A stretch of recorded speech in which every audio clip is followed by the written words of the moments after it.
La cuisson raku. On va monter en température jusqu'à 1000 degrés pour que l'émail puisse être bien nappé, caramélisé. Ça se voit, je suis contente. Ça fait longtemps que j'ai pas fait de four. Le petit mandala, 1000 degrés. Les pinces, les protections sont vraiment nécessaires. Là, l'émail commence à tressaillir avec le contact de l'air et on dit qu'il chante. Cling, cling, cling. Voilà, des copeaux de bois qui va permettre aux fissures de l'émail de pouvoir être colorées de teintes, de craquelures, d'effets de métallisation, suivant les émaux que je vais mettre dessus.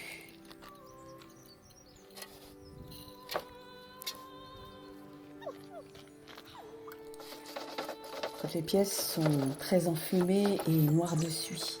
On ne voit pas du tout exactement la qualité du travail. En les plongeant dans l'eau, on prend un risque aussi de la casser, mais il faut immortaliser les couleurs et les effets, car sinon tout disparaîtrait. Bon, j'avoue qu'après, il faut frotter. Mes petits bols. Alors, pour des petits bols, un petit peu de flamme, mais imaginez des pièces de 1 mètre. Là, on a carrément une détonation et du feu. Du feu. C'est des techniques de cuisson qu'on ne fait absolument pas l'été, bien entendu. Trop chaud, déjà, et dangereux, avec les petites escarbilles.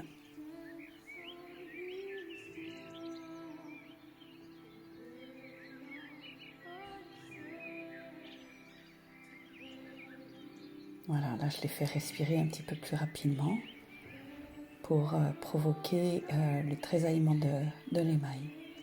Vous verrez, à la finale, les bols sont très très différents.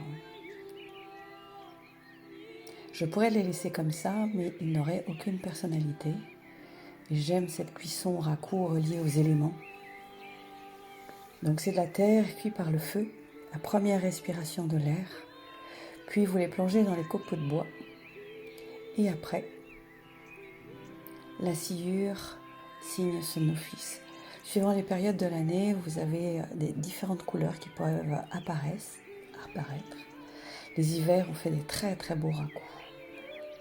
L'été, c'est pas la peine parce que le feu solaire n'est pas adapté à cette technique, aurait tendance à manger les couleurs.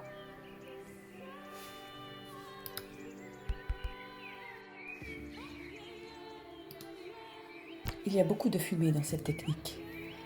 On a intérêt de se mettre dans le bon sens du vent, car la fumée peut vraiment nous étouffer. Ces petits bols, après je vais les plonger dans l'eau pour que tous les effets qui ont été créés par l'enfumage puissent rester.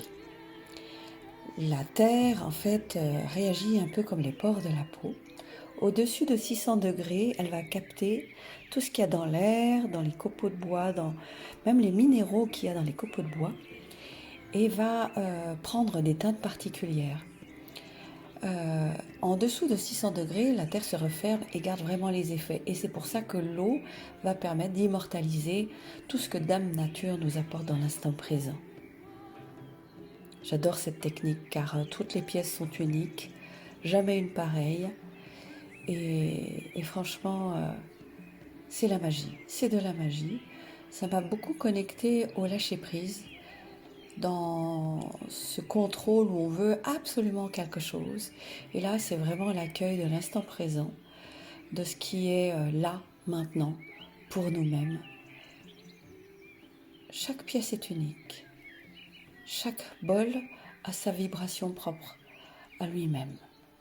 Je vous remercie de m'avoir regardé pour ce partage de ma passion.